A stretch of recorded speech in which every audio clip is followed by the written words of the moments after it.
am Ava, and I am almost in my late 30s. Meanwhile, my friends around me were getting married and building families one after another. Ever since I broke up with my boyfriend when I was in college, I had been single for a long time. I was unable to find a suitable partner, and I looked at my friends who were happy with their families.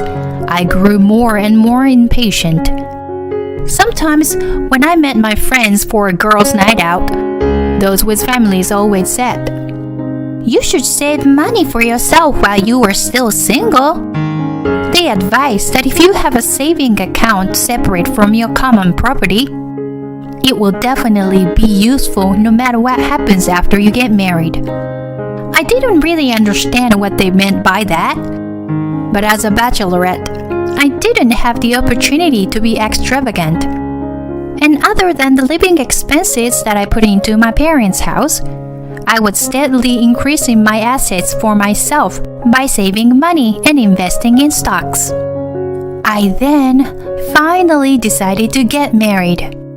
Jacob works in sales for one of my business partners. As a receptionist, I often saw him coming and going within the company. As we greeted each other, we naturally began to have casual conversations, which led to a deep relationship. It wasn't long before we were ready to get married. My married life with my husband was very peaceful, and I felt very safe when I was with him. I felt a little bit awkward about getting married in my late 30s, but my husband was already in his 40s. I promised myself that I would cherish the time we spent together for the rest of our lives. However, this carefree life did not last long. The happy days soon faded away. The biggest culprit was my mother-in-law, Lily. When I went to greet her at the wedding, the first thing she said to me when she saw me was, "I thought you were a pretty young lady, but you actually look quite settled and plain. How old are you?" Her words were polite, but it was clear that she was being bitterly sarcastic toward me, an old woman. "I'm 37. "Really? And this is your first marriage? You are not being punished too severely, are you? Do you have children?" "No, nothing like that. Because I have never been married before. I wondered if that was the right way to turn things around." I also wondered about Lily, who was so blatantly inquisitive at the first meeting. My father-in-law was quietly listening to what I was saying, and my husband-to-be was smiling, as though he was very troubled. Why is he not protecting me? I realized that, although he was kind, he couldn't stand up for his mother. Thinking back, it may have already been decided that there was going to be an irreparable fraying of our lives. After our marriage, we moved in with my parents-in-law. Until then, my husband had always lived at home and supported his parents by himself. So he strongly asked me to support them after marriage. To be honest, I am not very good at supporting my parents-in-law, especially Lily. She's been the worst from the first time I met her, and that impression has never changed. I'm sure my mother-in-law is the same. Ever since we started living together, she has been sarcastic and harsh about every little thing. And so my heart felt like it was being pricked. At first, I was just hurt. But as she continued saying things to me, I began to feel an inexpressible anger. But I didn't want my marriage with my husband to be damaged, so I desperately endured the bullying. Recently, however, my mother-in-law began to mistreat me, not only with sarcasm, but also with blatant harassment. One morning, after getting ready, I went to the dining table to find that there was not enough breakfast for one more person. "Is anyone skipping breakfast today?" I wondered and asked my mother-in-law, who was cooking in the kitchen. What are you talking about? Everyone is here today. But there's not enough food for one more person, right? Oh, that. I don't like a girl who doesn't know what she's doing. So I didn't make anything for you. Even though you usually cooked for us. You are my daughter-in-law, aren't you? If that's the case, you should get up early and make breakfast for everyone. What kind of nerve do you have to leave it to me alone? I'm not going to cook for you from now on. Go eat on your own. It should be easy for you because you only have to cook for yourself, right? I'd been so lenient with you. My mother-in-law says this and makes breakfast just for my father-in-law and my husband, ignoring me at all costs. She even prepared a lavish box lunch for them. But obviously, I am the one who married into this family. So perhaps I should be more active in the housework. Even if she said some mean things to me, she'd been preparing meals for me so far. So my mother-in-law is not a bad person. That's what I told myself. However, after that, my mother-in-law's harassment of me escalated. One Sunday, my mother-in-law told me that she was going to meet her friend for the first time in a long time, and she was very excited the night before. When I woke up in the morning, she was already gone. And to be honest, I was relieved that Lily, who was always mean to me, was not there. The house was very quiet with my husband and father-in-law. I prepared lunch for the three of us. I wondered what time my mother-in-law would be home. I wondered if she would come home for dinner. I didn't hear from her until after 4 p.m. So I decided to cook only for the three of us who were at home at the time, and then decided to prepare dinner for my mother-in-law later. And when dinner was prepared, and the three of us were sitting around the table, I heard my mother-in-law's voice saying, "I'm home more happily than usual. I had so much fun today. It's so nice to see friends, isn't it? I bought souvenirs for everyone." My mother-in-law came into the living room, hurriedly saying so. Then looked at the dining table and suddenly became grumpy. "Did I ask you to prepare dinner?" No, I didn't hear from you, so I thought you might be coming home late and prepare dinner. I thought I would prepare dinner for you later." As I was stumbling over my words, my mother-in-law became angry. "Since I went out today, I was going to buy a lot of delicious delicacies from the department store. See? I bought all this food, and yet it's all for nothing. Get rid of all those food you made, even if they have an expiration date. Your food is so bad that it's not even edible to begin with. Put yourself in the shoes of your husband and father-in-law who were forced to eat such bad food. Here, put everything down the sink." My mother-in-law's forcefulness pushed me, my husband, and my father-in-law to take the dinner that we had laid out on the table to the sink. "Oh, but you don't have any of this side dish, do you? So please eat the meal you had made. I'm glad you didn't let all the food go to waste." I couldn't help but feel angry at her words, but it would be very strange to get angry at this point. I tried my best to control my anger and decided to eat my meal alone behind the kitchen table. At the dining table, my mother-in-law was enjoying herself. "This is bean curry tofu from famous Chinese restaurant, and this is from a famous chef." She was explaining to them about the food she had bought. She must have had a lot of shopping at the department store. They listened to her seeming completely uninterested, and she didn't even notice that they were looking a bit bored. I felt a little sorry for my mother-in-law as I was listening to her from the kitchen. I got flabbergasted when I saw her outfit. Isn't that the new dress I had bought to wear on our next company trip? I couldn't stand still, so I ran out of the room. Lily? My mother-in-law looked at me with a surprised face. That's my dress, isn't it? Why are you wearing it? Oh, I wanted to wear a new dress since I was going to meet a friend. I looked around and found just the right one. I'm sorry, I didn't know it was yours. I knew it was a lie. She knew it was mine, and she had deliberately worn it without permission.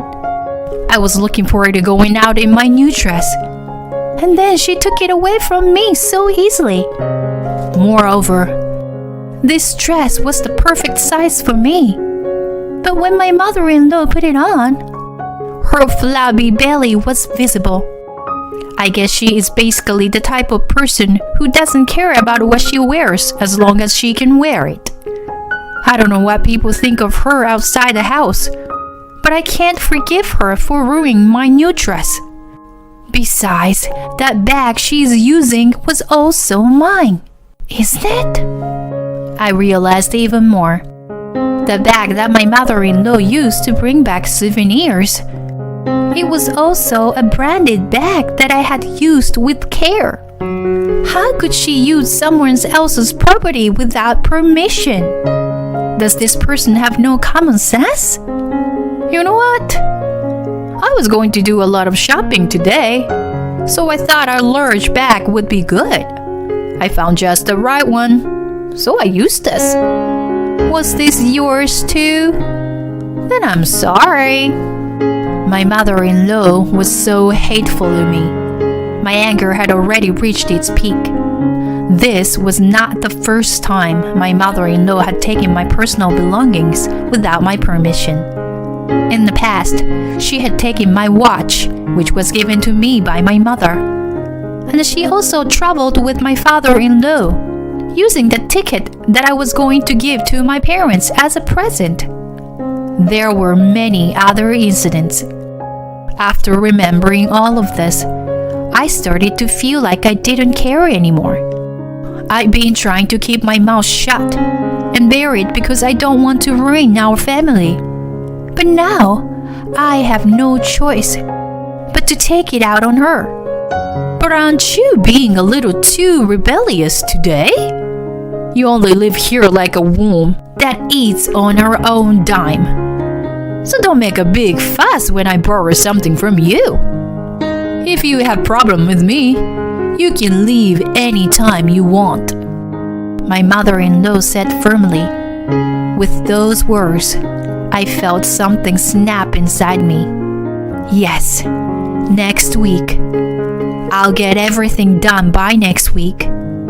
Having made up my mind, I then took a longer bath than usual that day to cleanse myself. The week that followed felt like a long time. My mother-in-law continued to harass me, but I could bear it knowing that it would be over soon. I no longer felt the shred of affection for my husband, who kept trying to put on the kind face. I was surprised at myself that my feelings for him have gotten cold. But I don't want to continue living like this anymore. I wanted to be free as soon as possible. With these feelings alone, I spent that week patiently enduring. Then came the fateful Sunday. My mother-in-law was humming to herself and vacuuming the house. The time when she could be happy like that would soon be over. I had called someone and arranged for him to come to our house in the afternoon. Then the person rang the doorbell. My mother-in-law was surprised at the sudden arrival and invited him inside the house. Well then, the counterattack begins. What is this all about? You say you're an appraiser, but what are you going to sell? My mother-in-law looks at me anxiously. The person I invited is an appraiser of antiques. I called him here today because there is something I wanted to check.